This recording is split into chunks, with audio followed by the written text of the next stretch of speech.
This is legit me. Hi, Lesbians Who Tech. How y'all doing? You doing good? Okay. All right, so the art of staying woke. Wokeness. I don't know who put me after Bob, Leanne, which is a very hard act to follow. So let me talk to you. The first question that you have to ask yourself, with all these hashtags and all these words and statements going around about being woke, is what does it mean to be woke? Is it a practice like yoga? Is it the act of stretching your mind and your body to open your consciousness? Or is it once you get woke, then you are forever woke? It's like the Supreme Court of wokeness, and you'll just die being woke as hell. That is an option for some. To think about this and understand it is varied, depending on who you are and what place you come to understanding consciousness, awareness, and awakening. The idea is that it's moving outside of yourself and recognizing that the world does not treat everybody the same way, that your experience may not be somebody else's experience, that we have to step outside of ourselves and understand that there are forms of privilege, right? There are forms of privilege that all of us have, all of us, including myself. My mother, I remember when I told her, I came out and I said, I'm a lesbian. And she goes, dear God, Danielle, you're already black and a woman. And she's like, how many barriers do you want in front of you? I can't find the lie. But the reality is that everyone's perception is different, right? Some people's heroes are other people's terrorists, right? And it's the idea of moving outside of what your zone is and recognizing the bigger picture around you. So this is my mirror, mirror on the wall. To get woke is to look at yourself and to check yourself and to understand what your privilege has done for you, and what that privilege has done for you and how it may have impacted other people. That's what it means to be woke. That's what it means to be conscious and to be aware. So I have had this conversation many times in many places, especially on social media, with my cis, white, straight friends. And they come to tell me, Danielle, I have had to work for everything I have. I don't have privilege, right? And this is where I'm like, I need new friends. I don't even know what you're saying. But that's not what privilege is about. Some people have had to work hard, while some get handed $1 million, the White House, no experience necessary.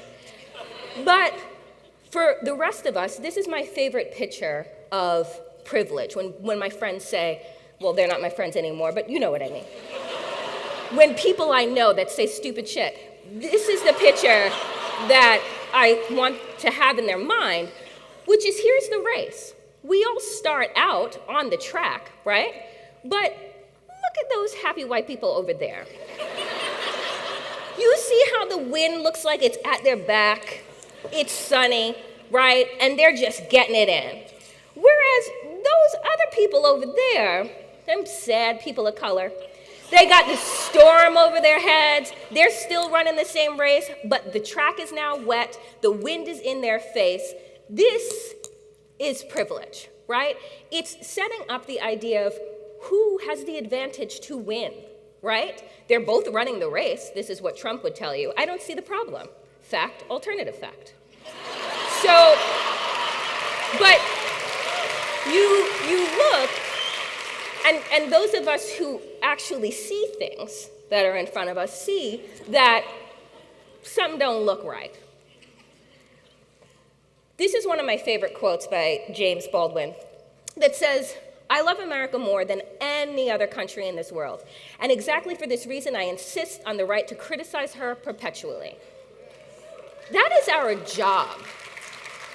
That is what it means to be an active participant, to be a citizen, to understand what it means to resist, right? To recognize that, yes, I come from this point of privilege, right? But I recognize that the world is not level for everyone. So how do I show up? How do I use my privilege as a platform for other people, right?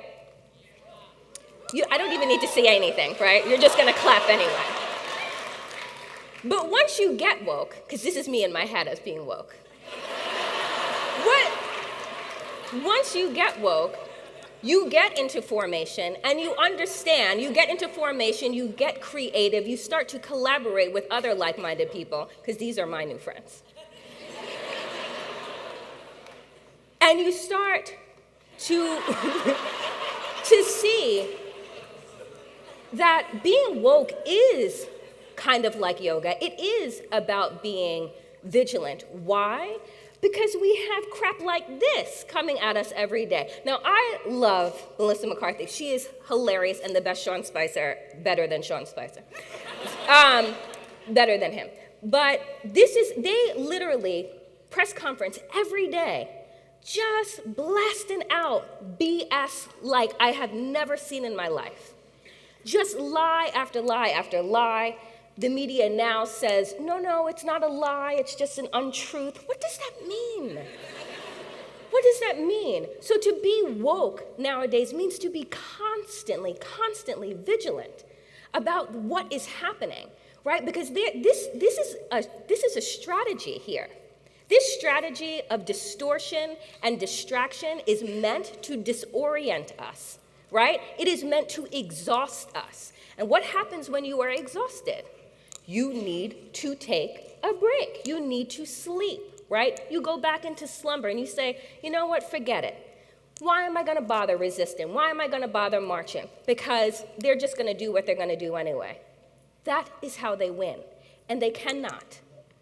So the revolution, right?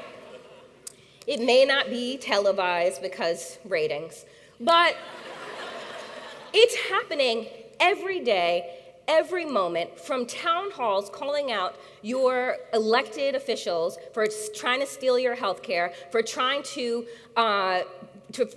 discriminate against your kids, to marching in the streets, to calling your representatives, to having these kitchen table conversations. That is the revolution. It is happening right now. You are participating in it right now. That is what it means to show up. And so when we say the art of staying woke, it is about collaborating with each other. It is about standing in solidarity with people who look like you, don't pray like you, don't have sex like you. That is what it means to be woke. It is to be conscious. It is to be aware. It is to be present, right? So this was my favorite. This is by far, I want this baby so bad. And I just love their parents. But here's the thing. Being woke, staying vigilant, it is hard work. It is exhausting. I wake up angry every day. I give gratitude and then I get angry. Every day. I have felt like I am living in dog years. I don't know about the rest of you. Bob said it was 5 weeks. I'm like, I am 106 right now. So it is important, and I will leave you with this, it is important for us not only to be vigilant, to stand in solidarity, to show up, to march, to do these things, but recognize that a part of being woke, a part of being in the resistance is also about self-care, right? That is a revolutionary act. So when people tell you, like they try to tell me on Twitter, when I got really happy about Beyonce having twins. And people are like, I can't believe you're tweeting about Beyonce having twins. You know the world's coming to an end? And I said, yes, and Beyonce is birthing the revolution.